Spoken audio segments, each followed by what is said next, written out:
Hi guys, welcome back to my channel. As some of you guys may know, Suicide Squad is going to be releasing an extended version of their movie on November 15th and December 13th. With a bunch of mixed reviews, with people loving it and hating it, here's what I thought about the movie. Let me first start by saying that I didn't hate the movie, but I didn't like it as much as I wanted to either. I did find a lot of issues with the movie itself and a lot of the characters that were portrayed in the film itself.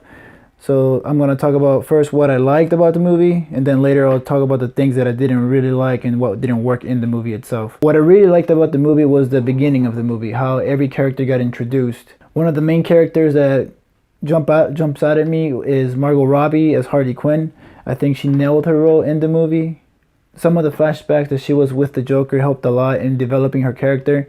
Will Smith in the movie also was great. He played Deadshot. You do get a lot of Will Smith FaceTime instead of like Deadshot in the actual mask itself. But that's okay because in some scenes he actually does put the mask on, and when he does, things go down.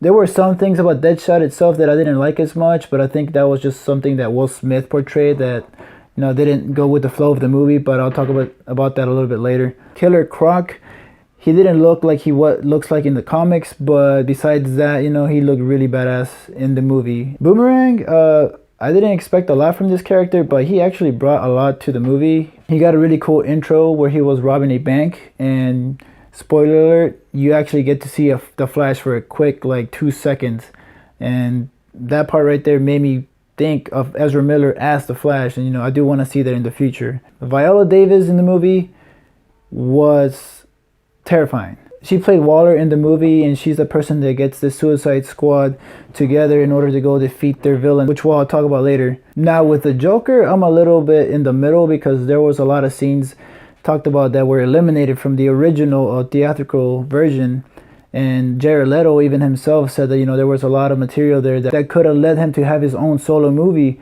But with those scenes taken out, he was even frustrated in some interviews, saying, you know, that he did not expect them to take out so much FaceTime out of the Joker from the movie. Okay, so let's jump into some things that I didn't like about the film itself. The music. For the beginning part of the movie, you got a lot of good soundtracks, which were awesome. But then after a while, after like the half point of the movie, they would keep playing like loud music and stuff like that, which didn't really go along with some of the scenes. So at some point they were just kind of random, and I wish they would have just toned it down a little bit, you know. And it was just like a bunch of different genres thrown in together that just didn't make sense for me at some point. Now Rick Flag, I just didn't like him. There were too many scenes where he was just bunting with Deadshot that at some point I was just like, okay, when are they gonna get over themselves? Like, he kept criminalizing Deadshot because he was a horrible person. He had a daughter, telling him that he's an assassin all the time. So it just got to the point where he just needs to stop doing that and just actually take lead of the squad and his troops that were with him. Slipknot, I'm not saying I didn't like him. I just didn't like the way the movie put him in the movie for like 10 minutes and then got rid of him. What was that about? He didn't even get an intro card like the rest of the Suicide Squad members.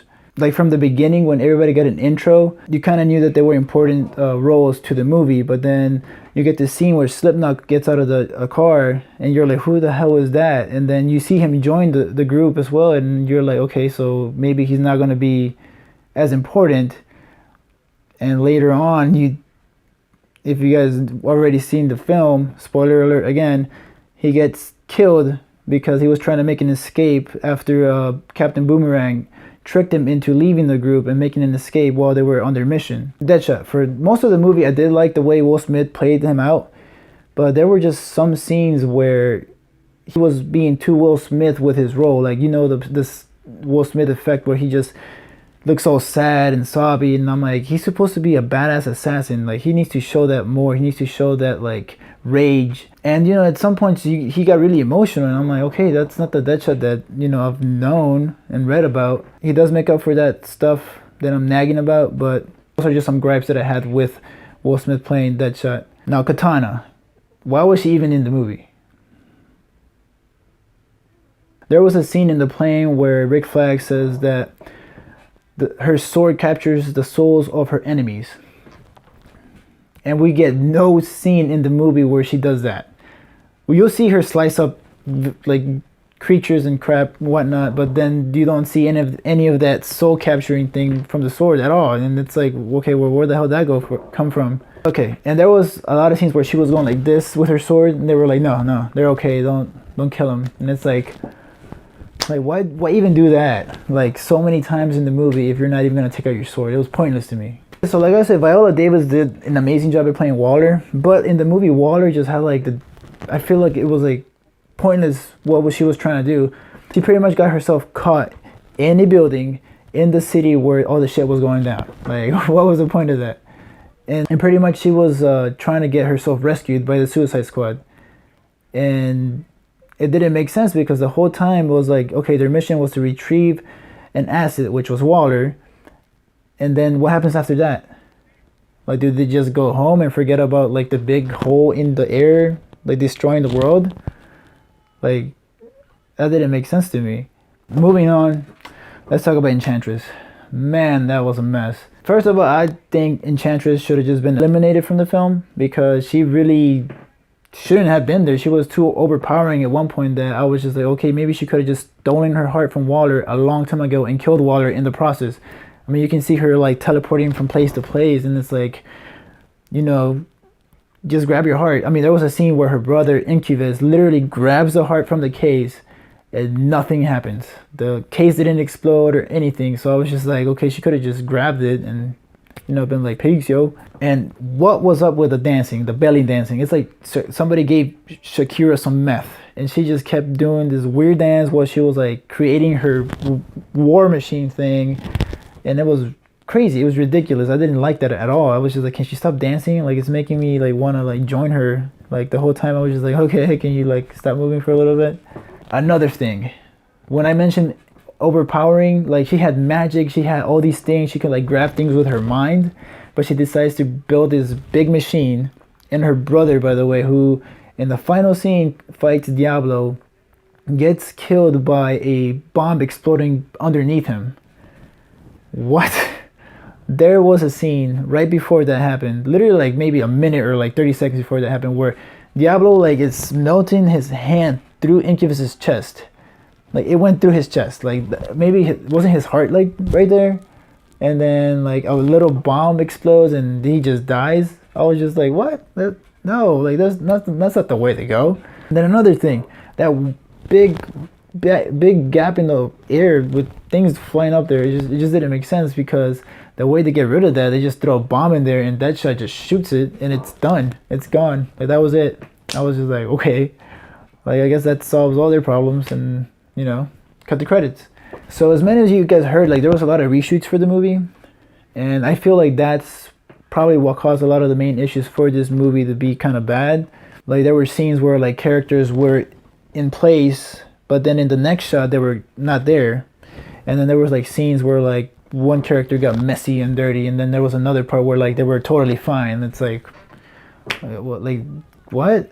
Like for example, like in the bar scene, there was a part where Rick Flag comes in, and then it's like, okay, you guys are free to go, and Captain Boomerang just bounces out of there, and then like maybe like 3 minutes later, like he just rejoins the team, like out of nowhere. Like where did he go? Like what? How did that even happen? Like where was he? Okay, so my final thoughts on the movie, guys.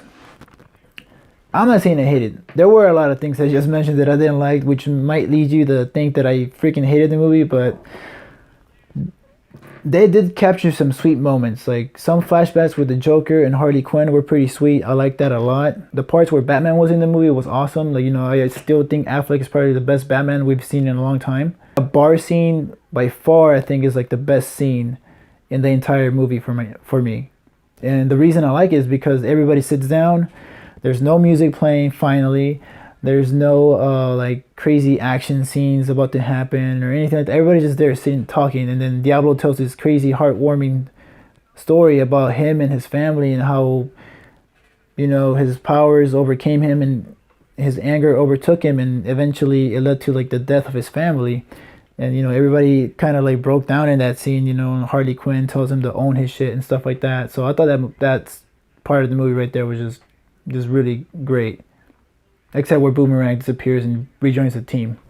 Kind of fucked it up for me, but oh well. This movie could have been a lot better. You know, Joker wasn't in the movie like I wanted him to. I think that's just a big mistake on the marketing team's part, because when I watched a lot of the trailers, it made it seem like the Suicide Squad was going up against the Joker, but that wasn't the case at all. The Joker was barely in it. So I'm hoping that in the extended cut, they're gonna show a little bit more about the Joker. Maybe I'll be able to judge him a little bit better and compare him more to like the other Jokers and see how he matches up to them. In the end, guys, I'm gonna give this movie a 3 out of 5, just because I did like a lot of the sweet moments in the movie. Action scenes, for example, like where Deadshot was just mowing down all those guys with his freaking gun. That part was awesome. They could have done better with the villain, but you know, maybe there'll be a second part to this movie. Who knows? Maybe they'll do a little bit better after they got all these mixed reviews from people. Don't forget about the extended cut coming out in November and December. Let me know what you guys think of the theatrical version, and then I'm going to come back and actually watch the extended cut and do a review on that as well, and compare to the theatrical version and see if it made an improvement or not. So till then, stay tuned.